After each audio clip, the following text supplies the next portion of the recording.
We are here with Annie DeAngelo. Greetings. What do you do, Annie? Oh, I like to ski. I like to mountain bike. I like to hunt. I like to go on the river. I like to eat. Big outdoorsy. Big outdoorsy. Yeah, big outdoorsy. Connoisseur of wild game cooking, for sure. Connoisseur of wild game cooking. Mm-hmm. Yeah. Stay tuned for the 2027 release of the cookbook. The cookbook. Is that an actual goal, 2027? I just pulled that number out of nowhere, but but someday, hopefully. Sometimes it's good to have an end date so that way you actually work on it. So what do you do for work? Give everybody kind of like a line out of like who you are, what you do. What do I do for work? That's a great question. Start out with what you used to do. I used to be a middle school classroom teacher, which Leah and Jordan last night pointed out is apparent given my lack of swearing. Lack of grumpy snow. Yeah. No, not the lack Presence. of, the presence of grumpy stuff. Yeah. It was It funny. could have been another word. Yeah. For sure. I was a middle school classroom teacher. Was in the classroom for basically a decade, which makes us feel really old. Mm-hmm. And then quit that. And I'd always been doing some outdoor ed as a course leader for Knowles, National Outdoor Leadership School. You used to do that every summer that you taught. You would go and do a couple Knowles courses. Yep. Yeah. Good memory. Oh, yeah. And then when I left teaching, coming up on 2 years ago, like a year and a half ago, decided I wanted to do a bunch of different things in the outdoor world. And so I've been wearing a bunch of different hats, but in the winter, the main hat I'm wearing is Avalanche educator. For the... Again, many hats, right? I'm the education coordinator for the Friends of the Sawtooth Avalanche Center, and I'm a instructor for Sawtooth Mountain Guides. Perfect. Awesome. So that's what we're going to talk about today. We went to a place in town, White Dog Brewery here in Boise, and you gave an avalanche course. So that was like course 1, right? Is that what you guys call level 1? Yeah. Or we call that like an introduction. Got it. Introduction to avalanches. And then there's sort of this kind of formal track you can enter that has a level 1, like a recreational level 1 3-day course. Then there's a 1-day rescue course. And you can actually take the rescue course before the level 1 or vice versa. And then if you want to keep going, you can take a level 2. And then if you really want to keep going and you think avalanches are going to be part of your work or you're just super into it, you can go into what's the professional level track and you can take a Pro 1 and a Pro 2. Which would be what if you were like if you wanted to be a ski instructor or something, you would take all of those? If you wanted to be, I think a lot of forecasters, obviously people that want to go towards forecasting take it, patrollers take it, a lot of guides take it. Avalanche educators take it. So Yeah. Have you been in an avalanche? I've never been in an avalanche. No.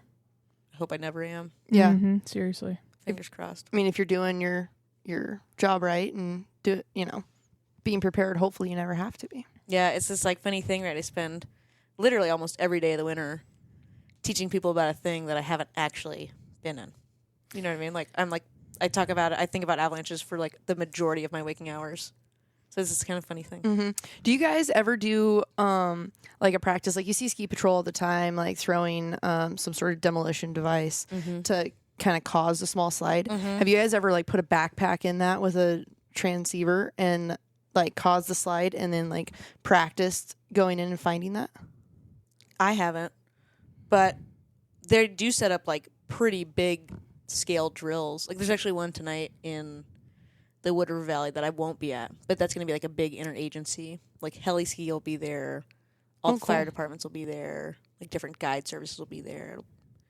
So the practice ranges from like, hey, we're going to like take your avalanche transceiver, we're going to wrap it in plastic, put it in a bag, put it ideally beneath like something hard so that your bag doesn't get perforated, like a just square of plywood type thing, to like we're setting up a drill that's going to involve helicopters.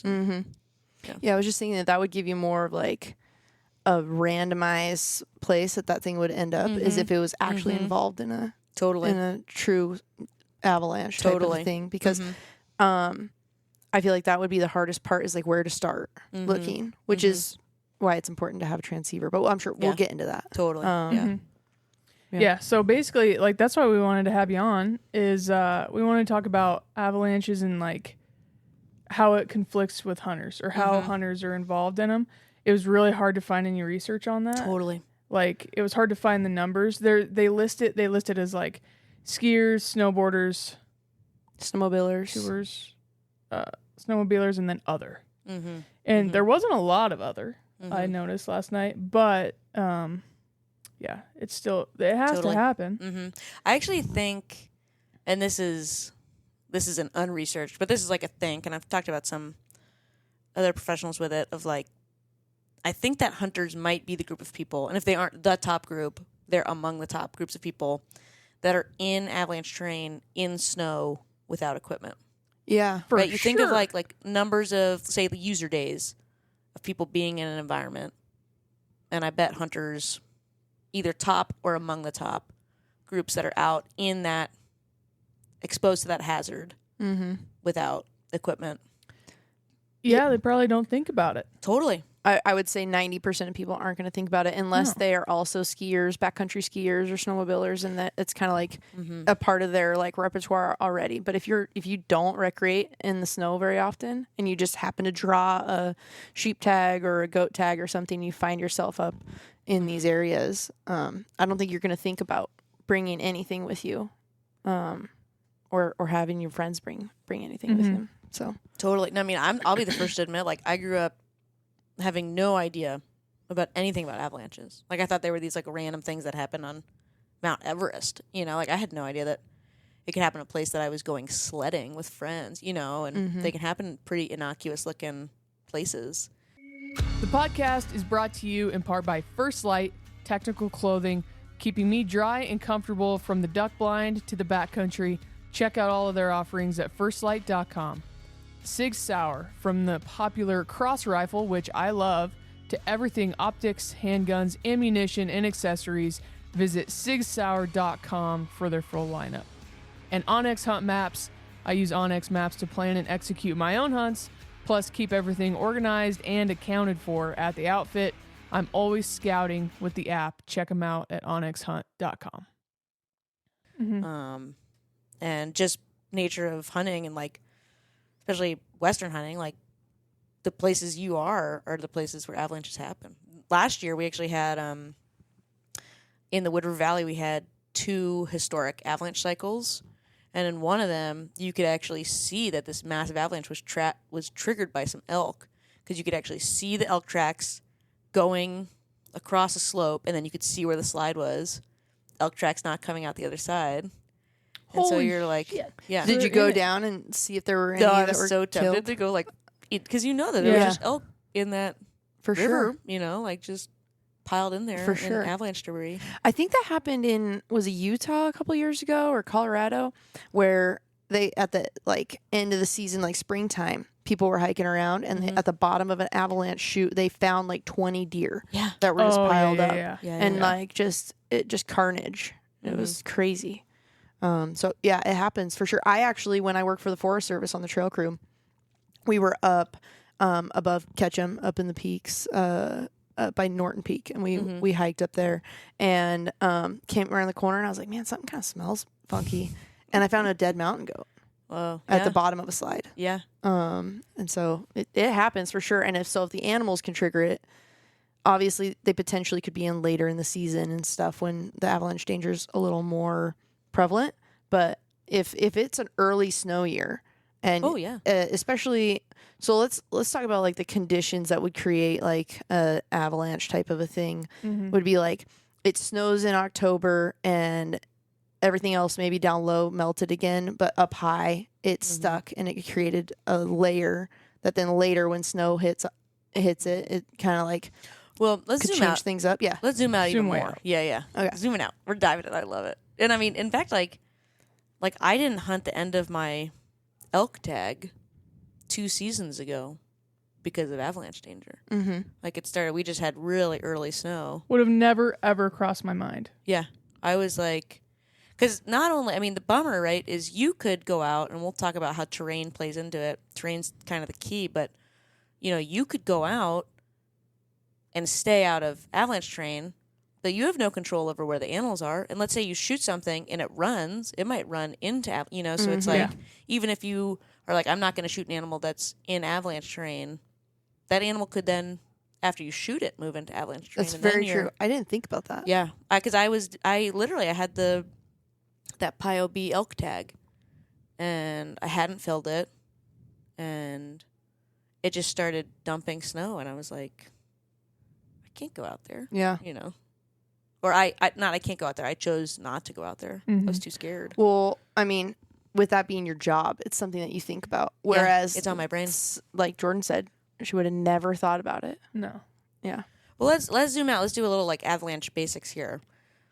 An avalanche, like what is one, right? It's just a mass of snow sliding down a hill, right? Can be big, can be small. And there's all these different kinds of avalanches.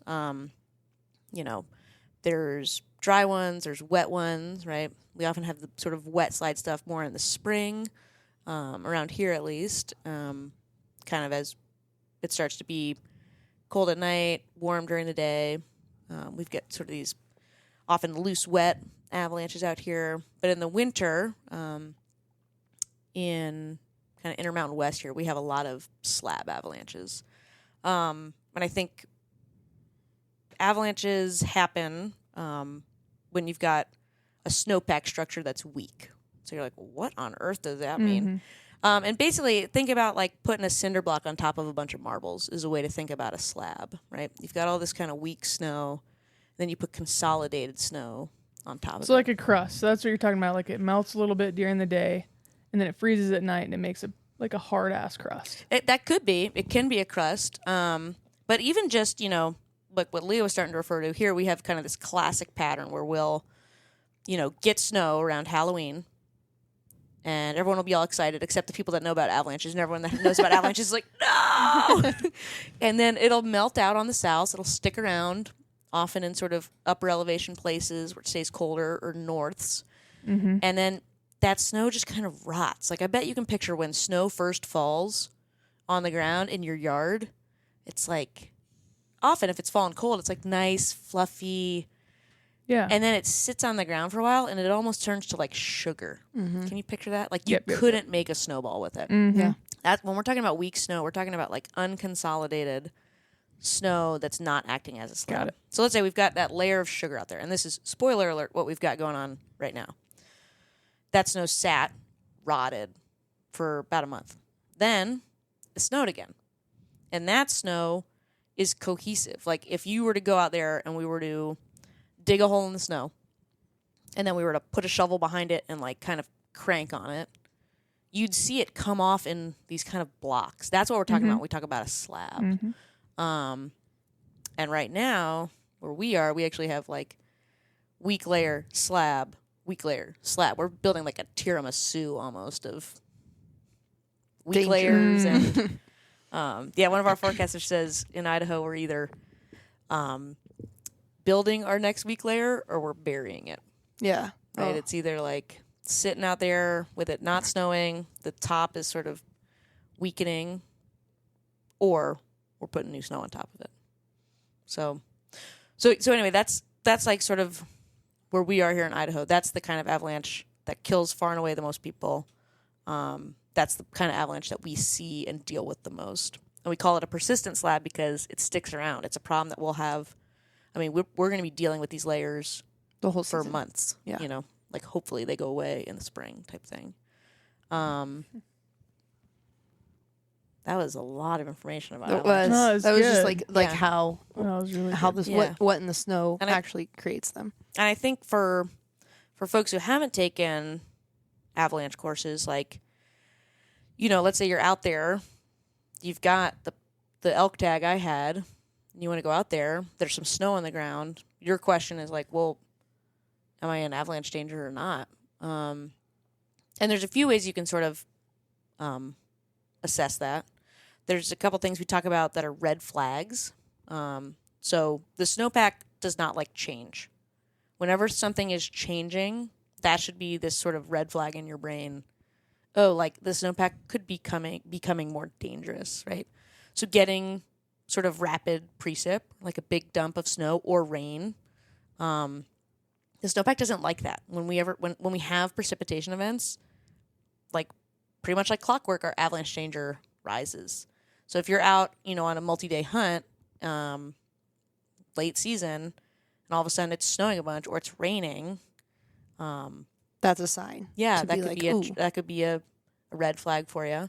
Wind, and the reason wind is a big one is wind can actually deposit snow quicker than snow can deposit snow from snowing.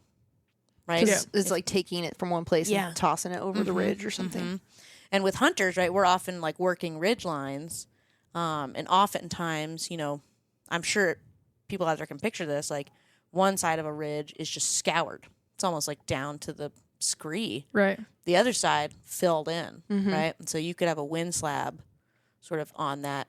I could see working a ridge and you think that you're on dirt, but you're actually on a cornice, and then having that cornice fall through, and you end up in an avalanche, and then you didn't like. Yeah, I could see that happening as a hunter. Yeah, for sure. Yeah, walking on cornices. Yeah, and a cornice is just when sort of snow has just been so blown that it actually forms this. It looks almost like a wave, kind of. If you were to look at a cross section of it, snow just kind of going out over space. Yeah, it'll kind of be like an overhang. Yeah. Yeah. Not good. So yeah, we've got the rapid precip is a red flag, wind, red flag. And so if you're seeing snow moving around, knowing like, oh, the snow is probably getting put somewhere. Another weather red flag is just rapid warm up. Say you're hunting spring bear, you know, and you wake up and everything's like all lucked up, super icy. And by 2:00, you're down to your base layer. It's hot, definitely above freezing, and you're starting to see, snow come down, especially off of where there's exposed rock. You see like roller balls or just snow starting to move. Like that's a red flag. Roller balls or red flag? Well, it's a sign like, hey, we might have some it's moving like or something. The snow's changing. It's getting warm. And here we have a lot of wet, loose avalanches in the spring. That just looks like almost like a little fan that comes from often rocks. And can get quite big. Sometimes they're small. What about like you talk about September, October? Sometimes we get like a big snow in like September. Yeah. Would you be worried about that? Totally as depends. A hunter? Yeah. Like if it was just falling on the ground, not on previous snow. Totally. And we actually, like, if you look in the forecasts from earlier this season, there were some places that we were sort of dealing precisely that. So there was actually some great verbiage in there. When I think like even, I'll talk about their verbiage and I'll talk like bigger picture too. If you see other avalanches out there, if you're walking around and you're seeing avalanches, huge red flag, right? Like, oh, okay, cool, avalanches are possible. So if it's October, and I remember one year on opening weekend of deer, Tori and I went out and camped. We woke up, ton of snow, like 6 inches of snow. Yeah, ton. Not actually a ton. But that's probably the most like accurate way of describing what's going to happen to a hunter. Yeah. And so you're going to go from no snow to all of a sudden 6 inches of snow. And that like 6 inches of snow on bare ground, it's like you're probably fine, Now, if 6 inches falls and it's windy, there's going to be a lot more than 6 inches of snow in certain places, right? Yeah. And so having your brain turned on with that. If you're walking around on snow, right, basically for that early season, we'd be sort of worried about like, okay, do we have, as long as it stays cold, like, are we worried about slabs? Like, that's the thing we're worried about. And so a way that you could kind of assess that, if you're just walking through and with every step, you're just stepping all the way to the ground, no problem, the snow's really unconsolidated, like, you probably aren't that worried about slabs. Yeah. If some of it, you're staying up on top and then you're kind of punching through to the bottom, you can picture then that what that snow is doing is like, well, it's holding you up near the top. It's more consolidated near the top. And then near the bottom, it might be a little weaker because all of a sudden you're kind of punching, right? You take a couple steps, boom, punch through to the bottom. Or you've got your trekking pole, right? And you're sort of like walking. It's like up, boom, up, boom, That should be starting to think your brain like, oh, there's some sort of change in the snow. Like, not all the snow is acting the same here. I seem to be like staying up and then coming down. And then what would be the like, ooh, yeah, you're probably dealing with a slab is it takes some effort to like take your trekking pole, push it through, and then all of a sudden it's like you're push, and then boom, it's like elevator shafts to the bottom, right? That. So you're doing with sugar underneath that crust. You could kind of dig down and probably see that. And again, the snow and what it's going to be like on the ground is it's so not uniform, right? And as hunters, I think hunters can really appreciate just subtle changes in aspect, have such immense differences on, you know, what is going on the ground. And so it's same with snow, you know, both from like a sun perspective, because sun will make crusts, and crusts can play into kind of the snowpack structure in a big way.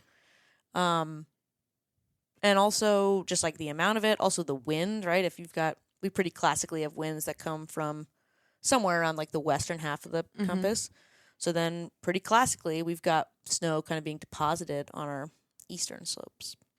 What, speaking of slopes and stuff, what is there a like north facing, south facing, west facing? Like, what is the most common to have slides?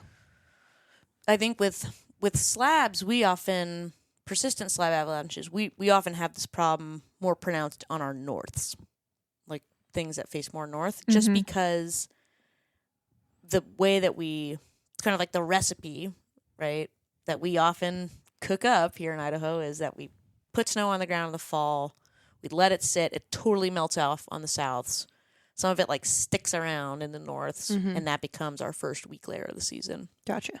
And so, yeah, that's pretty classic for us. But then when you flip, again, thinking about spring or that scenario, we have a huge snow in October, and then it warms way back up. You could be dealing with wet snow issues, and then you'd probably be more worried about the southern half of the compass, right? So it's just like you just have to like kind of have your wits about you and just kind of judge the face, just as it is. And I think if you're, you know, as much as I like to think that I'm explaining everything to everyone right now, I know I'm not, you know? And so if you're getting a tag that you know is going to be in the snow, it's worth taking a level 1 avalanche course as part of the prep for that hunt. You know, maybe you're going somewhere you don't usually hunt and you know it's going to be in the snow.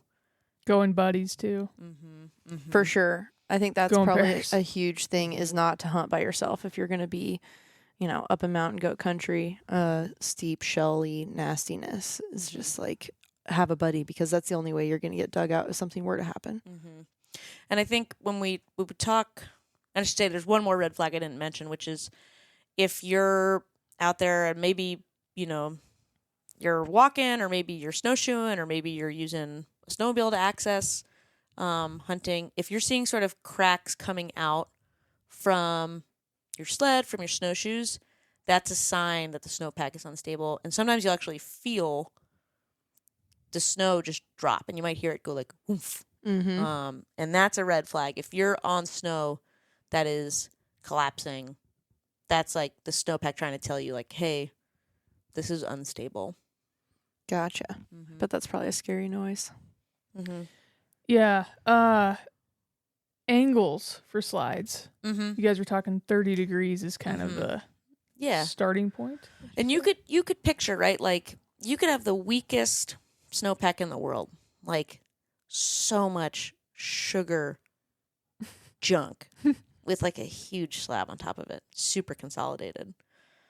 And if we're standing in the middle of a football field in the middle of Nebraska, it's flat, we can collapse that snowpack. And we may drop a few inches and feel it. But we're not going to be in an avalanche because we don't have the angle, right? In order for snow to slide downhill, it actually needs some pitch. And we use 30 degrees as the sort of demarcation between avalanche terrain, not avalanche terrain. And you could be in an avalanche on a slope that's less than 30 degrees in a few ways. One is if you were standing below a steeper slope, and we actually have had a fatality near Smiley Creek in Frenchman's Drainage back 10 years ago, actually, almost 10 years ago exactly, where some people were snowmobiling in the flats on the bottom, and one of the sleds got stuck, I think. They were walking around trying to get it out, and a slide came down. They triggered a slide like way, way up above them, came down and buried all 4 of them. And 2 were able to dig themselves out. They were able to get help, get the other 2 out. One of them didn't make it. One of them actually survived for 105 minutes under the snow. I remember this. Yeah, because which is wild. What's the normal? Under the 15 snow? minutes is a big dividing line. After 15 minutes, your odds go down. Go way, way down. Man. Yeah. So 100 and some odd minutes. I remember I played softball with the kid that was his mom. Huh. That was the one that survived that. But I think his dad might have been the one that passed away. Yeah. It was a bad deal. Bad deal. But, and yeah, I remember them saying like they were just walking around.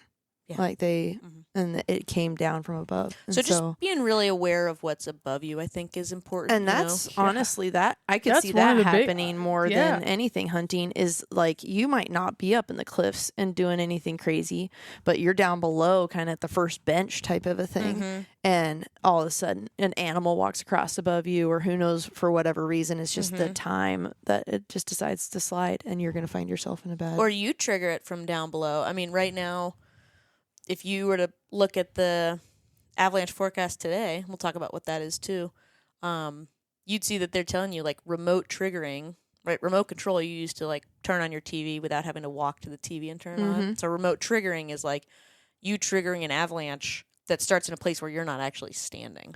So there's enough like vibration of you or whatever you're doing with the snowpack walking across the bottom of a scree slide or something. If you're trying to traverse the bottom of that, you could actually start the impact the weak layer, and it just I think of it, this is such a elementary way, but like almost like a little thing of dominoes, you know? Yeah. Like you standing down here, you collapse the weak layer, and it just rips up and collapses the weak layer. Could be thousands of feet above you. You know? We just last week in the forecast area, we had a slide triggered from over a half mile away. Really? Half mile. Wow. Holy shit. I would have never thought that was possible. So in terms of talking about the avalanche forecast, you know, if you've got a late enough hunt, and depending on where you're hunting, you might be able to use an avalanche forecast to tell you about avalanche danger. And if you're in the U.S., you can go to avalanche.org.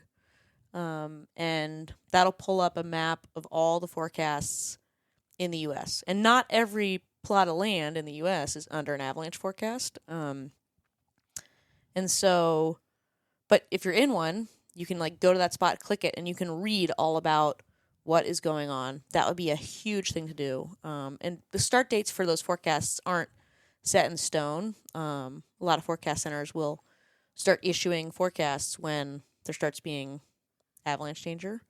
But if you'd been hunting, you know, somewhere in the Sawtooths or, you know, in the Smokies or something like that, and you had a tag that went kind of late, you probably could have gone on and gotten an avalanche forecast for at least part of your hunt, you know, the later part of your hunt from an avalanche center. That's cool. Yeah. That's good to know. And then you were saying, so yeah, it's avalanche.org, and then Sawtooth Avi has their own app. Oh yeah. So the Sawtooth Avalanche Center, which just is the, you know, the avalanche center that is in South Central Idaho, and covers, you know, Sawtooth, Smokies, Boulders, Bios, sort of Soldiers, sort of that chunk of Idaho. There's now an app called Avi, AVY, that you can get the forecast on, and the Northwest Avalanche Center, if you're hunting up there, is also doing that app, and I bet at some point kind of all the avalanche centers will be on it. That's new this year, so that's gonna be cool, especially if everyone will kind of combine forces and everyone can hop on there, so that way it's an easy app for people to just have on their phone and pull it up. So yeah. I looked yesterday at the basically everything that they have, like Colorado, they had a little bit of stuff in Wyoming, and then here, and it's all orange. I mean, the whole everything is which is it starts with a P. It starts with a C. Considerable. There you go. Yeah, Jordan. I forgot. There's a B in there. Awesome. There's a B in there. I said a P. Oh, a P? Oh, yeah, no, you're way off. Know. A prospect? I don't know. Anyways, yeah, considerable. Scary. So that's 3 out of, 5 on the scale? Uh-huh. Yeah. Mm-hmm. So that is, you would consider that scary. Oh, yes. Yeah. And that's where the most avalanche fatalities occur. If you were to look at, the avalanche fatalities that we have data on, and you were to map, well, what was the danger rating on that day, the biggest chunk of the pie falls on considerable hazard days. And that's right in the middle of like extreme to low. Kind of, it's in the middle in that because it goes low, moderate, considerable, high, extreme. So it's in the middle in that way, but the scale is logarithmic. I'm sorry, it's exponential, which means it's getting so much bigger.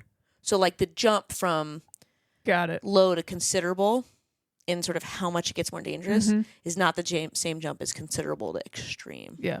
If that makes sense. Okay. Yeah. So, but it's like pretty big jumps. Huge jumps. And each time you step up the scale, the jump gets way bigger. Gotcha. Yeah.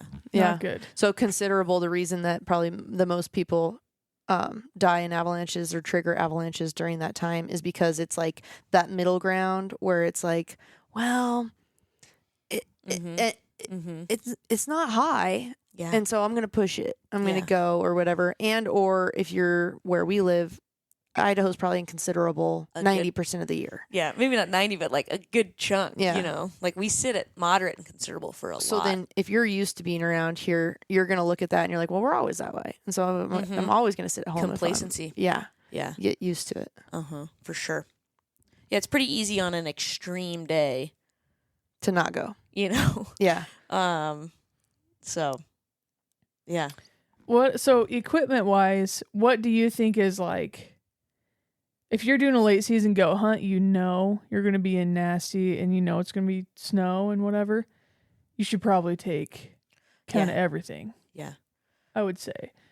But like, is there stuff that hunters like earlier season, like what's not acceptable to bring? But I'm not going to pack all that stuff on a 10-day backpack hunt all the time.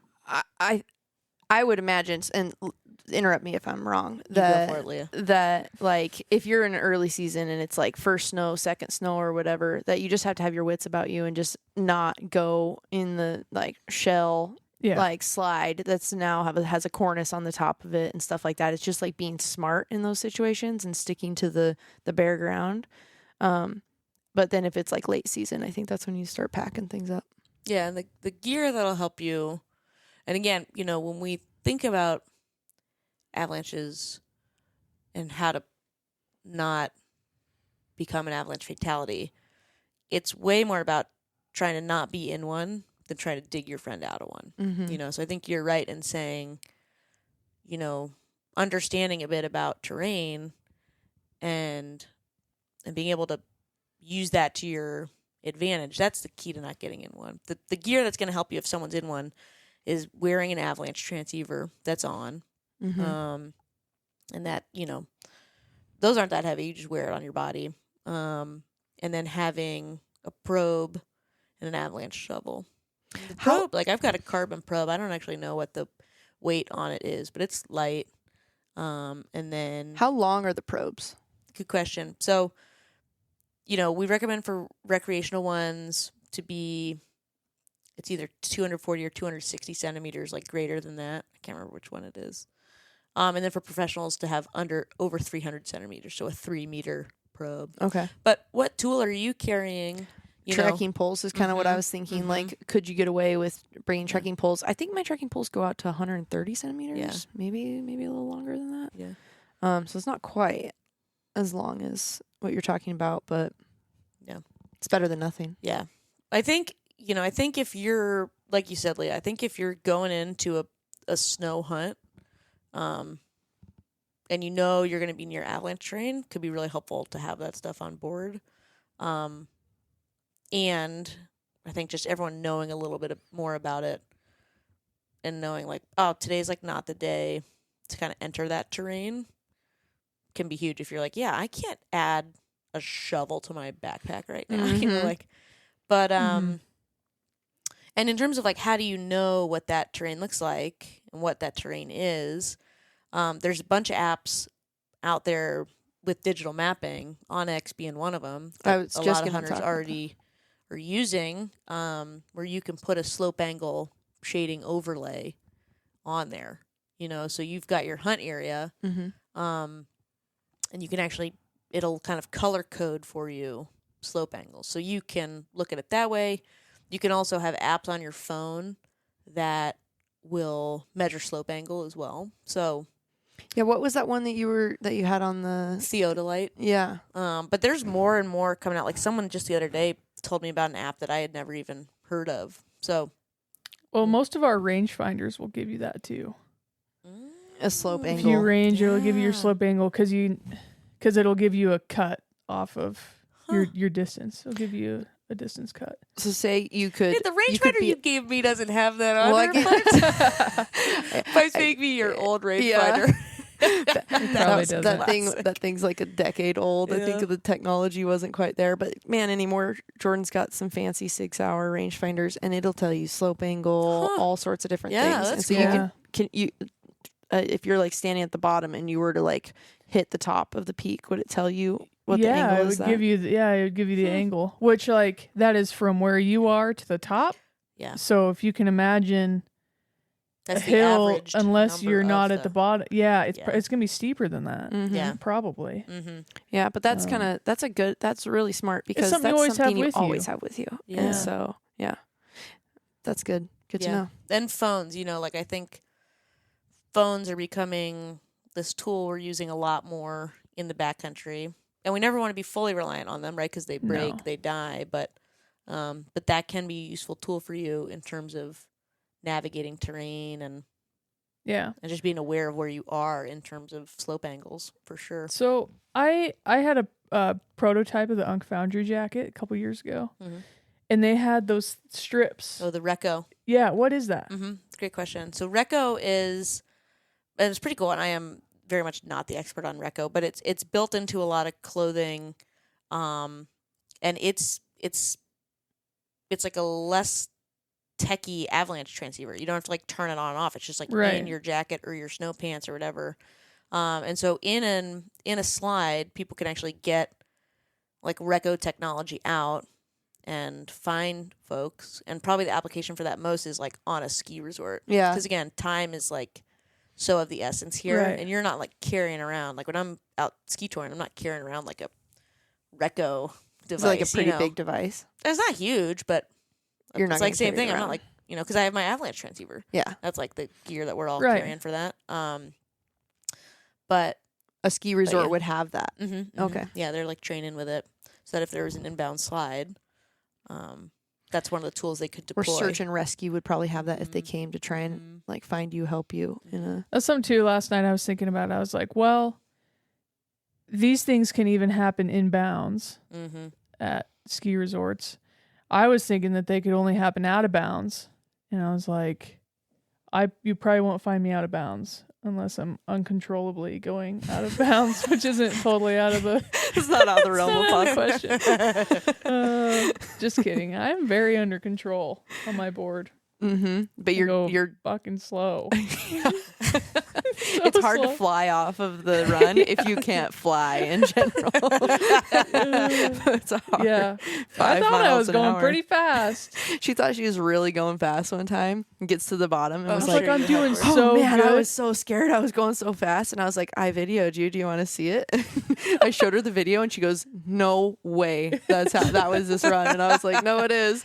And I'm like back there, like pizza-ing. That's amazing. It's scary. Yeah. It's been entertaining. I want to break my face. Yeah. It is scary. Yeah. But well, that's cool that I don't know if First Light still puts those in. I don't know. Yeah. But it'd be being a thing. Yeah, I think that obviously they're based in Ketchum, and so there's a lot of people that are using their gear to ski and stuff, and so maybe they added those in, but I don't know if the latest iterations of those things have those in, because I do know that a couple of them did have them.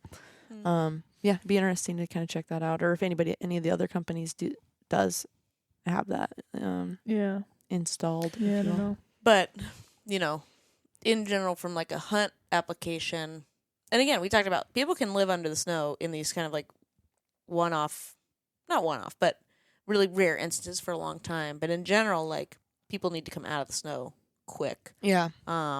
And for people that have, like, if you think avalanche is this like fluffy snow that comes down and like you're just gonna be like, woo, like, you know, going like this, like, it just imagine, gosh, what, I can't even think. It's just like it piles down, and like when it stops, it just like crunches and creates like such a hard pack layer that, like, when you're shoveling, it is like shoveling dirt out of your garden. Like, it's heavy, like it's compacted. Yeah. And so imagine if you're that person that's smashed down in that it's like smashing, compacting around you. So it's not like you can move your arms and like create space to breathe and stuff like that. It's like sometimes you're going to be in an awkward angle. You might be upside down. All sorts of people talk about not being able to move a pinky sometimes, you know, when they're in there. And so I guess we should talk about, like, if you're in a slide, you know, you're out there hunting, you're in a slide, well, what should you do? Yell avalanche, right? Because maybe you're hunting with folks. That clues them into this is happening, and they can get eyes on you. Because remind me after this, I want to talk about where would you start looking. You know, yell avalanche. And, you know, when we're talking about being on sled or skis, we're talking about trying to, you know, get off, like, sled or ski off of it. It's like not really what you're going to do. If you're on foot. You know, if by chance you're going past a tree and you can grab it and hang on, go for it. But in general, trees are not our friend when we're kind of getting flushed down through them. Ideally, in a perfect world, you're getting rid of equipment, right? If you've got your gun with you, like, chucking that away from you. If you got trekking poles, chucking those away. We just don't want that stuff tumbling with us, and also kind of weighing us down, being anchors. Yeah, poking us too. And then we're trying to sort of swim. Like, I don't know, maybe folks out there have been whitewater rafting before, and sort of being in this position where you're kind of on your back, your feet are downhill. That would be in a perfect world. That's probably not what's going to be happening. You're just trying to, if you can keep your head near the surface, if you know where the surface is, you're swimming towards that. As it's starting to slow, you're reaching with one hand across your body, grabbing your backpack strap, and sort of trying to make a pocket for your airway in sort of the crook of your elbow, and sticking your other hand to wherever you think up is. You might not even know which way's up. Because you can imagine, you might poke your hand through the snow, and then your buddy's like, I see their hand. Yeah, I would have never thought about that position. And if you're the buddy, right, important to watch, yell avalanche if there's an avalanche. You might be the one alerting your friend. They might not even realize it. Yell avalanche, and then watch. Because where you last see them is going to be really important. You don't have to search for them above that. And in general, right, snow is a fluid. And so as it flows downhill, you can picture it's going to flow downhill somewhat like if you were to pour a Nalgene bottle out, how would that flow? You know, I guess it would like seep into the ground. But you can picture if it didn't, how would it flow down? So, you know, if you don't have a transceiver on, they're most likely going to be in the fall line with where you last saw them, right? They're not likely going to make a huge lateral move right or left. Looking for clues in the snow, right? If you see something poking out of the snow, go pull on it. Like maybe the glove is attached to a hand. So that can be, And then the arm going across the face is just to try and help create a pocket of airspace to give you more breathable air. Yeah. About 3/4 of people that are killed in slides die from asphyxiation, which is like basically you sort of create this like ice mask around you, and you're just breathing in your own exhalation. You don't run out of oxygen. There's tons of oxygen in the snow, right? You can picture if you pick up snow, it's like tons of airspace in there. Yeah. That's all oxygen. So it's just CO2 poisoning. It's literally, that's what it is. And so if you're, and also if you're buried, trying to really slow down your breathing and not panic, which I'm sure would be so difficult, but you're just buying yourself more time if you slow down your breathing. If you're breathing really fast, you're just creating this ice lens around you that's basically going to trap all that air. So, anxiety. Yeah. Yeah. Snow's not your friend. I'm selling all my snowboarding stuff. That was the opposite goal of the podcast. Yeah. Leah's upset. But yeah. I mean, it's scary. It's scary to think about. But just like you said, have knowing those things. It's just the littlest things like that. I had never heard of that position with the arm over and the hand up. But it definitely makes sense. One of the avalanches that I was involved in when we were digging him out, his hand was the first thing that we found. And it was one of those things that you could be like, oh gosh, like it's the road map, obviously, is his hand and then go down to his body type of a thing. And it's also like reassuring that you can kind of like grab someone's hand, like, we got you, like, hold steady, like don't give up type of a thing. And like, cause it was like an 8-foot hole by the time we got down to him type of a thing. And so it's a long ways and it takes a while. But that was like the first thing that we got to was his hand. And if his hand wasn't up, then we might have dug over here for a little bit longer, or dug over there for a little bit longer. But his hand kind of was the first thing that came up. And so then you were able to like go down from there. Yeah. Interesting. Yeah. Bad deals. Yeah. You want to be very alert. Yeah. I hope no one that's listening to this is ever in an avalanche. That's my hope. That's our goal with doing the podcast. Yeah. It's like getting people alerted to the fact that this is this kind of sneaky hazard in hunting that we're not really talking about that much, and we're hoping to, with friends at Sawtooth Avalanche Center and Sawtooth Avalanche Center, we're hoping to do a bigger project to get some more research on hunters and avalanches and try to come up with some more guidelines that we can put out there for folks, because it is different. You're traveling a different way. You're not carrying the same gear. I think in some situations it makes sense to carry that gear, and it doesn't in all situations when you're hunting, for sure. So, like, what tools can we give folks to not get caught in these things? Yeah, and we talk about this all the time, but this is just this is one aspect, snow. There's like a cajillion other things that could happen. So like, let people know where you are. Tell somebody where you're going to be or where you're planning to be, especially if you're going by yourself. And don't be a cheap ass. Buy an inReach. Yeah. I was just going to say, like, this is another one of those things that, like, having a satellite communicator is so important. So you can hit that SOS button if one of your buddies is in it. Because even if you dig them out or they pop up top or whatever, the likelihood that they have an injury is high, very high. Like, you're probably going to have a broken bone of sorts. You're going to think about an avalanche. Like, you're going down and there's trees in there, there's rocks in there, there's all these things. And so, like, you might be able to find your buddy or he's on top of the avalanche, but he broke his leg in the avalanche. And so then it's like, well, I'm still screwed because we're 8 miles back in and we need to figure out how to get out of here. And so that's when the inReach comes into play, and like being able to communicate to the outside world to. Yeah. And you can download Onyx and not pay for it for some people. So if you need to drop your wife a pin, like, drop her a pin and write names down and stuff. Don't just like tell her where you're going. Cause Rock Creek might turn into a different kind of, or there's 20 fingers off of the same drainage type of thing. Like, it's just so, that's just like surface level to say what drainage you're going to be in. Yeah. Compared to like actually being like, I am right here type of thing.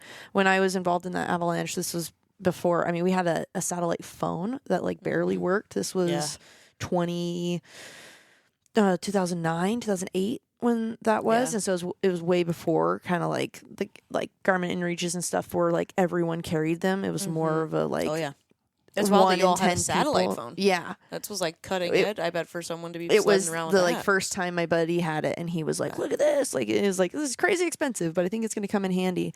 And it didn't really work that well. Yeah. Like, we went up to once we had him all dug out and everything, we kind of, everyone like took off their outer layers and put him underneath him. He had a broken back. Put him underneath him. And then my dad stayed with him, and I went with another guy. And we couldn't get any signal with the satellite phone where we were, so we tried to go up onto a saddle and like could kind of get a hold of emergency services, but like it kept dropping the call. And then we literally had to like ride out really fast, got in the truck, and then drove basically back to town before we got service, and was able to call and actually talk to somebody.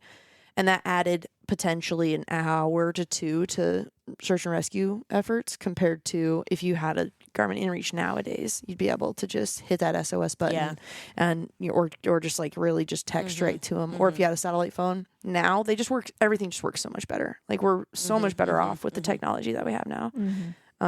But I remember the search and rescue guys got to the parking lot, and I had a paper map, and I was trying to point out what ridge he was on, what slope, blah blah blah. And you know, if you're bouncing around snowmobiling all day and you're like, well, we started here, we went over there, and we came out here, I'm like 90% sure he's right there. I'm 90% sure he's right there. And that you just don't have to worry about that. If a one message on an InReach is going to here's your lat and longitude.